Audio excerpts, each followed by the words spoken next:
Konaseema collector కార్యాలయంలో జిల్లా incharge మంత్రి అచ్చెన్నాయుడు అధ్యక్షతన టీఆర్సీ సమావేశం నిర్వహించారు.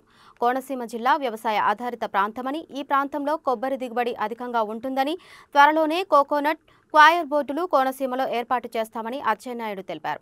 గత ప్రభుత్వం కాలువలో మట్టిపూడిక తీతలు చేపట్టలేదని, వ్యవసాయాన్ని మొత్తం గాలికి వదిలేసిందని ఆయన ఆరోపించారు.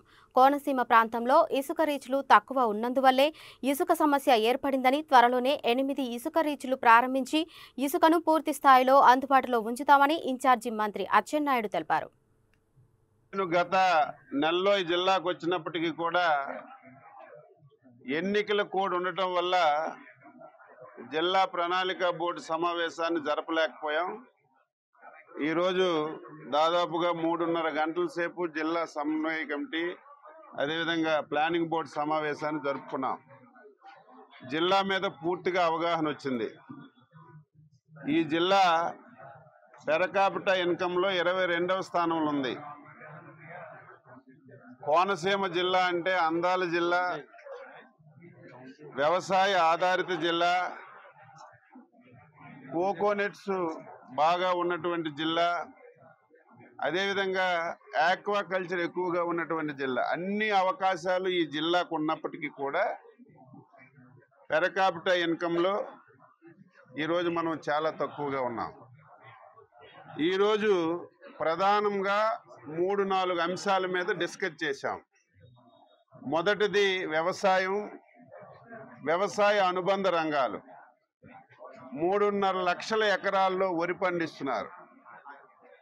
ఖరీఫ్ అయితే టోటల్గా వర్షాల వల్ల కానీ అదేవిధంగా డ్రైన్స్ కానీ పూర్తిగా పూడికిపోవడం వల్ల ప్రతి సంవత్సరం మొత్తం ఖరీఫ్లో వ్యవసాయం అంతా కూడా ముంపుకు గురై రైతులు తీవ్రంగా నష్టపోతున్నారు. దాన్ని మనం గుర్తించాం.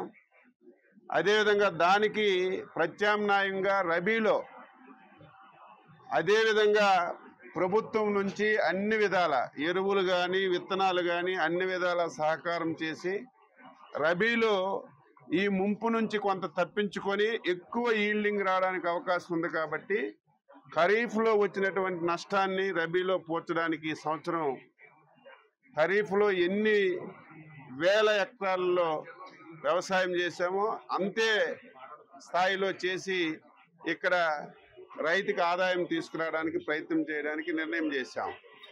దీంతో పాటుగా కోకోనట్ ఉంది. ఆశ్చర్యం ఏంటంటే కోనసీమ కోకోనట్కి ప్రసిద్ధి.